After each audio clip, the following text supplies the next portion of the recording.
चलिए दोस्तों, आज का क्लास यहाँ शुरू करते हैं। ठीक है। पहला, मोटर ट्रॉली की अधिकतम गति क्या होती है? 30 किलोमीटर। मोटर ट्रॉली की अधिकतम गति क्या होती है? 30 किलोमीटर पर घंटा। ठीक है। ट्रॉली की अधिकतम गति क्या होती है? 15 किलोमीटर। ठीक है। ट्रॉली की अधिकतम गति क्या होती है? 15 किलोमीटर प्रति घंटा। मोटर ट्रॉली की अधिकतम गति क्या होती है? 30 kmph। लॉरी की अधिकतम क्या गति होती है? लॉरी होती है 10 किलोमीटर प्रति घंटा। ठीक है। एक बार फिर से देखते हैं। मोटर ट्रॉली की अधिकतम गति 30 kmph। ट्रॉली की अधिकतम गति, ट्रॉली मतलब हो गया पुश ट्रॉली। ठीक है।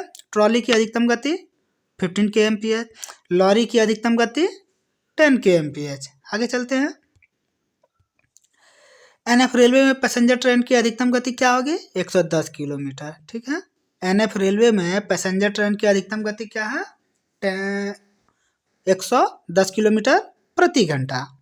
एनएफ रेलवे में मालगाड़ी की अधिकतम गति क्या है? 75 किलोमीटर प्रति घंटा। एनएफ रेलवे में मालगाड़ी की अधिकतम गति क्या है? 75 किलोमीटर प्रति घंटा। आगे देखते हैं। पेट्रोलमैन के पेट्रोलिंग के समय की चाल क्या है? 3 किलोमीटर प्रति घंटा। पेट्रोलमैन के पेट्रोलिंग के समय की चाल क्या है? 3 किलोमीटर प्रति घंटा। एक बार फिर से देखते हैं। एनएफ रेलवे में पैसेंजर ट्रेन की चाल 110 किलोमीटर प्रति घंटा। ठीक है। एनएफ रेलवे में मालगाड़ी की अधिकतम चाल 75 किलोमीटर प्रति घंटा। पेट्रोलमैन के पेट्रोलिंग की चाल 3 किलोमीटर प्रति घंटा। आगे देखते हैं क्या है। जब पेट्रोलमैन 15 मिनट या 15 मिनट से अधिक लेट हो जाए तो गाड़ी की चाल क्या होगी? दिन में 40 kmph और रात में 15 kmph। ठीक है। जब पेट्रोलमैन 15 मिनट या 15 से अधिक मिनट लेट हो जाए तो गाड़ी की चाल क्या होगी? दिन में 40 kmph और रात में 15 kmph। ठीक है। लकड़ी, कागज, कपड़ा इत्यादि ज्वलनशील पदार्थ किस श्रेणी में आता है? ए श्रेणी का ज्वलनशील पदार्थ है। ठीक है। लकड़ी, कागज, कपड़ा इत्यादि जो है ए श्रेणी का ज्वलनशील पदार्थ है। ठीक है। आगे बढ़ते हैं। एक क्लास ज्वलनशील पदार्थ को बुझाने के लिए किसका प्रयोग किया जाता है? पानी प्लस CO2 तथा फायर एक्सटिंग्विशर का, किसका क्या जाता है? अग्निशमक का। पानी प्लस CO2 प्लस अग्निशमक का। ठीक है। एक बार फिर से देखते हैं। जब पेट्रोलमैन 15 या 15 मिनट से अधिक लेट हो जाए तो गाड़ी की चाल क्या होगी? दिन में 40 kmph और रात में 15 kmph है। ठीक है।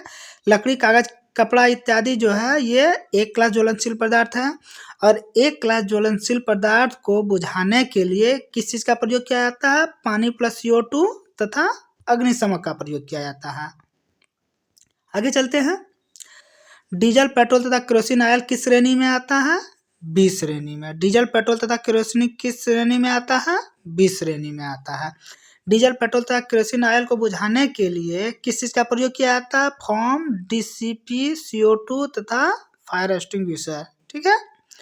डीजल, पेट्रोल तथा केरोसिन ऑयल बी श्रेणी में आता है। ठीक है। और इसको बुझाने के लिए किसका प्रयोग किया जाता है? फोम, DCP, CO2 तथा अग्निशमक का प्रयोग किया जाता है। आगे चलते हैं। LPG जो गैस हम लोग घर में यूज करते हैं तो वही कह रहा है LPG तथा अन्य प्रकार का ज्वलनशील गैस किस श्रेणी में आता है? सी श्रेणी में आता है। ठीक है। LPG तथा अन्य प्रकार का ज्वलनशील गैस किस श्रेणी में आता है? सी श्रेणी में आता है। एक बार फिर से देख लेते हैं। डीजल, पेट्रोल बी श्रेणी में आता है। LPG तथा अन्य प्रकार का जो गैस है वो सी श्रेणी में आता है। डीजल, पेट्रोल से अगर आग लगा हो तो उसको बुझाने के लिए फोम, DCP, CO2 तथा फायर एक्सटिंग्विशर का प्रयोग किया जाता है। आगे देखते हैं। सी श्रेणी के ज्वलनशील पदार्थ, सी श्रेणी में कौन कौन आता है? तो आपका गैस आता है सी श्रेणी में। ठीक है। तो गैस को बुझाने के लिए किसका किसका प्रयोग करते हैं? DCP का प्रयोग करते हैं, CO2 का प्रयोग करते हैं तथा अग्निशमक का प्रयोग करता है। ठीक है। तो सी श्रेणी के ज्वलनशील पदार्थ से लगी आग को बुझाने के लिए किसका प्रयोग करते हैं? DCP, CO2 तथा अग्निशमक का प्रयोग करते हैं। ठीक है। आगे चलते हैं। इलेक्ट्रिकल इंस्ट्रूमेंट से लगे आग को किस श्रेणी में रखा गया है?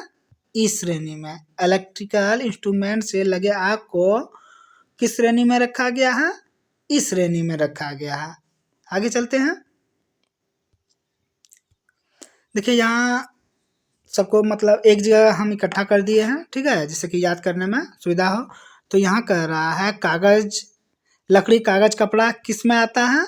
ए क्लास में। लकड़ी कागज कपड़ा किस में आता है? ए क्लास में आता है। डीजल पेट्रोल तथा केरोसिन बी क्लास में आता है। एलपीजी तथा अन्य गैस सी क्लास में आता है। मैग्नीशियम एल्युमिनियम जिंक जो है ये डी क्लास में आता है, ठीक है। और इलेक्ट्रिकल इंस्ट्रूमेंट जो है ये ई क्लास में आता है, ठीक है। तो समझ गए होंगे। यहाँ क्या है, यहाँ कह रहा है लकड़ी कागज कपड़ा किस में आता है। एकदम इसको दिमाग में पूरी तरह से सेट कर लेना, ये जो है ना परीक्षा में पूछा जाता है, ठीक है। तो लकड़ी कागज कपड़ा एक क्लास हो गया, ठीक है। लकड़ी कागज कपड़ा एक क्लास हो गया। इसके बाद डीजल पेट्रोल आपका बी क्लास हो गया। एलपीजी जो गैस हो गया वो सी क्लास में हो गया। मैग्नीशियम एल्युमिनियम जिंक जो या इत्यादि कोई भी जो मेटालिक है वो डी क्लास में हो गया। इलेक्ट्रॉनिक इंस्ट्रूमेंट आपका ई क्लास में हो गया, ठीक है। तो दोस्तों आज का क्लास यहाँ समाप्त होता है। लाइक करें, चैनल को सब्सक्राइब करें, शेयर करें, और क्या बोले, आप लोग खुद होशियार हैं।